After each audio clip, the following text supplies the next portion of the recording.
बा से शुरू होने वाले सहहरफी अल्फाज।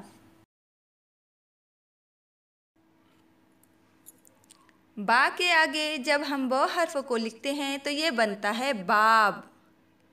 इसी तरीके से बा के आगे प लिख दें तो ये बन जाएगा बाप। बा के साथ त का इजाफा करें तो ये बन जाता है बात। बा के बाद ट हर्फ लिखने से ये लफ्ज़ बनेगा बाट। बा के आगे द लिखने से ये लफ्ज़ बन जाएगा बाद। बा के बाद अगर हम र हर्फ लिख दें तो ये बन जाएगा बार। इसी तरीके से बा के आगे हम छोटी सीन इसे लिखें तो ये लफ्ज़ बनेगा बास।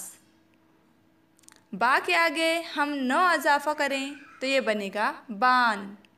इसी तरीके से बा के साथ ल का इजाफा कर दें तो ये बन जाता है बाल। बा के आगे मो इजाफा कर दें तो ये बनेगा बाम। बा के आगे ज लिखने से बनेगा बाज। बा के आगे ग लिखने से बनेगा बाग। बा के आगे ग लिखने से बनेगा बाग।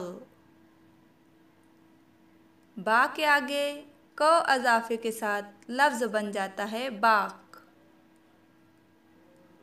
बा के बाद ड़ लिखने से लफ्ज़ बनेगा बाड़।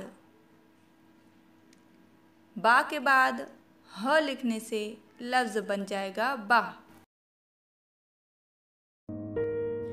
अगर आपने अभी तक मेरे चैनल बाज़ीचा इत्क़ाल को सब्सक्राइब नहीं किया है तो सबसे पहले सब्सक्राइब कर लें, साथ ही बेल आइकॉन को ऑन कर दें ताकि हमारी नई आने वाली वीडियोस की नोटिफिकेशन आपको बर वक्त मिलती रहे।